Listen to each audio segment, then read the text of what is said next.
پہلی بات تو ذہن نشین فرما لیں کہ حضرت ابن عباس رضی اللہ تعالیٰ عنہ فرماتے ہیں کہ رسول اللہ صلی اللہ علیہ وسلم نے حضرت عمر کے لیے دعا مانگی، اللہم اعز الاسلام بعمر، اے اللہ عمر کے ذریعے اسلام کو عزت عطا فرما۔ چنانچہ امام ابو عبداللہ محمد بن عبداللہ بن محمد الحاکم رحمہ اللہ وفات 405 ہجری المستدرک علی الصحیحین میں لکھتے ہیں، عن ابن عباس رضی اللہ عنہ عن النبی صلی اللہ علیہ وسلم انہ قال اللہم اعز الاسلام بعمر۔ حضرت فاروق اعظم رضی اللہ تعالیٰ کے اسلام کا جو تذکرہ ہے وہ تفصیل کے ساتھ امام ابو زید عمر بن شبہ بن عبیدہ بن ریتا النمیری البصری رحمہ اللہ وفات 262 ہجری نے تفصیل کے ساتھ فرمایا ہے اپنی کتاب تاریخ المدینہ لابن شبہ میں اس کے چند ایک اقتباسات پیش کرتا رہوں گا۔ خلاصہ کیا ہے؟ حضرت انس بن مالک فرماتے ہیں حضرت عمر رضی اللہ تعالیٰ اپنے ہاتھ میں تلوار، آپ نے تلوار کو لٹکایا اور باہر نکلے تو ان سے بنی زہرہ کے ایک شخص نے پوچھا کہاں جا رہے ہیں؟ کہا میں الیاس باللہ محمد کو قتل کرنے کے لیے جا رہا ہوں۔ اس نے کہا تجھے پتہ ہے اگر تم نے محمد کو قتل کر دیا تو بنو زہرہ اور قریش تمہارا کیا حشر کریں گے، تمہیں اڑا کے رکھ دیں گے۔ پھر انہوں نے کہا کہ تم نے کہا مجھے لگتا ہے کہ تو نے بھی دین کو چھوڑ دیا، یعنی جو ایسی کمزور باتیں کہنے لگتا ہے کہ تو نے دین کو چھوڑ دیا، اور میں ما اراک الا قد ثبوت و ترکت دینک الذی انت علیہ۔ تو اس شخص نے فوراً کہا، بنی زہرہ کے آدمی نے، عمر میں تجھے اس سے زیادہ عجیب بات بتاؤں، یعنی تو میرے اسلام قبول کرنے پر تعجب کر رہا ہے، اس سے زیادہ عجیب بات بتاؤں، تیرا خود بھائی، تیری بہن اور تیرے بہنوئی نے قبول کر لی ہے، ان ختنک و اختک قد سبوا بترکا دینک الذی انت علیہ، وہ مسلمان ہو چکے ہیں۔ حضرت عمر فوراً دوڑتے واپس آئے اپنے گھر، اور وہاں ان کے پاس یعنی ان کی ہمشیرہ اور بہنوئی کے پاس حضرت خبیب رضی اللہ تعالی حضرت خباب رضی اللہ عنہ موجود تھے۔ حضرت عمر کی آہٹ دیکھی تو چھپ گئے۔ حضرت عمر رضی فرمان لگے کہ یہ جو میں خسر پسر کی آواز آ رہی خس خس خس، یہ کیا ہے؟ تو حضرت عمر رضی اللہ تعالیٰ عنہ کے بہن اور بہنوئی نے کہا کہ کچھ نہیں، ہم آپس میں باتیں کر رہے تھے، حالانکہ وہ سورہ طٰہٰ کی تلاوت کر رہے تھے۔ انہوں نے کہا ہم تو باتیں کر رہے تھے۔ حضرت عمر رضی اللہ تعالیٰ نے فرمایا کہ مجھے لگتا ہے کہ تم نے اپنے آبائی دین کو چھوڑ دیا ہے، فلعلکما قد ثبوتکما۔ تو حضرت عمر رضی اللہ تعالیٰ کے جو بہنوئی تھے انہوں نے فرمایا دیکھو عمر، اگر حق تمہارے دین کے علاوہ ہو، جو ہمارا گزشتہ دین تھا شرک اور کفر کا، اور جو تمہارا بھی دین ہے، اگر ہر حق اس کے علاوہ ہو تو پھر حضرت عمر رضی اللہ تعالیٰ عنہ نے حملہ کیا اپنے بہنوئی پر، اس کو نیچے گرایا اور اس کو مارنا شروع کیا۔ حضرت عمر کی ہمشیرہ آئیں ان کو بچانے کے لیے، حضرت عمر نے ان کو بھی مارا۔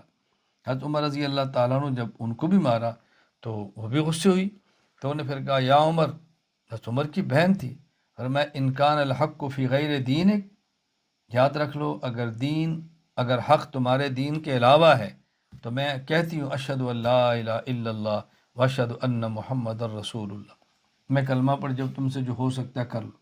حضرت عمر مایوس ہو گئے کہ اب تو میری بہن بھی سامنے کھڑی ہو گئی۔ حضرت عمر نے کہا آتونی ھذا الکتاب الذی عندکم، جو تمہارے پاس کتاب ہے مجھے دو، یعنی قرآن کریم ان کے پاس یوں نہیں جیسے ہمارے پاس مصحف ہوتا ہے لیکن لکھا ہوتا ہے کہیں کی کاغذ پر کہیں پتھر پر کی ٹکڑا، مجھے بھی دو۔ تو انہوں نے کہا، ان کی بہن نے کہا انک رجس، تو ناپاک ہے، اور اس قرآن کو لا یمسہ الا المطہرون، وہی چھو سکتا ہے جو پاک ہو، جاؤ وضو کرو، غسل کرو یا وضو کرو، اس کے علاوہ میں تمہیں نہیں دوں گی۔ حضرت عمر کے وضو کیا اور پھر قرآن کریم کو لیا اور آپ نے پڑھنا شروع کیا۔ جب طٰہٰ تک پہنچے، سورہ طٰہٰ میں اس آیت پر پہنچے اننی اری اللہ لا الہ الا انا فاعبدنی واقم الصلاۃ علی ذکری، کہ میں ہی خدا ہوں، میری عبادت کرو اور نماز پڑھو میری یاد کے لیے۔ حضرت عمر نے کہا دلونی علی محمد، مجھے محمد کے پاس لے کر چلو۔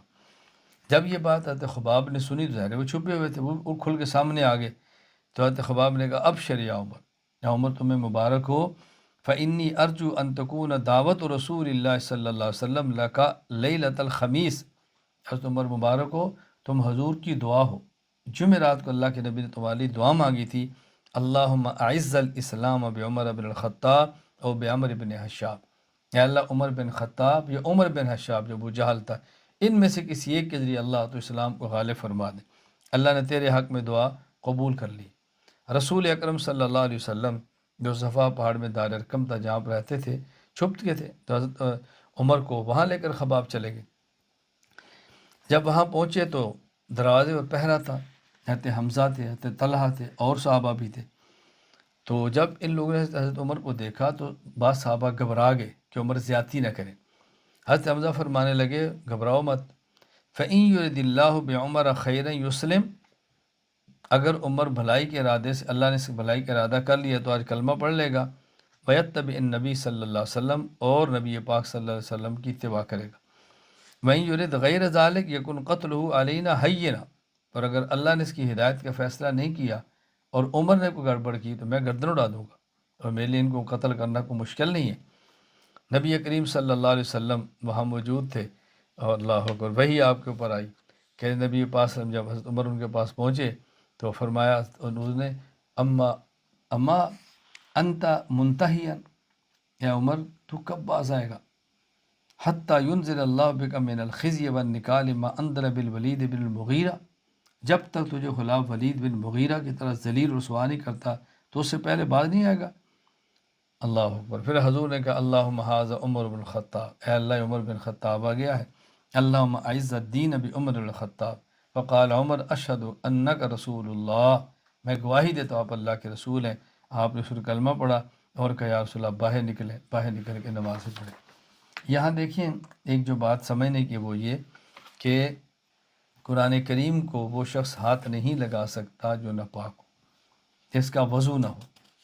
اب اس پر دلائل تو ہیں، کتنی بڑی دلیل ہے کہ حضرت عمر رضی اللہ تعالیٰ عنہ کی بہن نے یہ دلیل پیش کی، دائے مسو الا المطہرون، کہ جب تک تم وضو نہیں کرو گے تمہیں قرآن کو ہاتھ نہیں لگانے دوں گی۔ اور آج تک کسی نے اس کا انکار نہیں کیا کہ یہ تو حالت جنابت کے بارے میں ہے، فلاں کے بارے میں نہیں۔ تو عمر نے وضو کیا اور قرآن کو ہاتھ لگا لیے، اس کا معنی اس کا تعلق صرف حالت جنابت کے ساتھ نہیں ہے، بلکہ اگر کوئی بے وضو ہو تو قرآن کو ہاتھ نہیں لگا سکتا جب تک اس کا وضو نہ ہو۔ تو بہت سارے لوگ کہتے ہیں نہیں یہ صرف فرشتوں کے بارے میں ہے کہ فرشتے چونکہ پاک یا قرآن کو ہاتھ لگاتے ہیں، انسانوں کے بارے میں ہے ہی نہیں۔ حضرت عمر کی بہن تو انسان کو فرما رہی ہے نا، فرشتے کو تو نہیں کہہ رہی۔ اس لیے اس مسئلے کو ذہن نشین فرما لیں، اللہ میں بات سمجھنے کی توفیق عطا فرمائے۔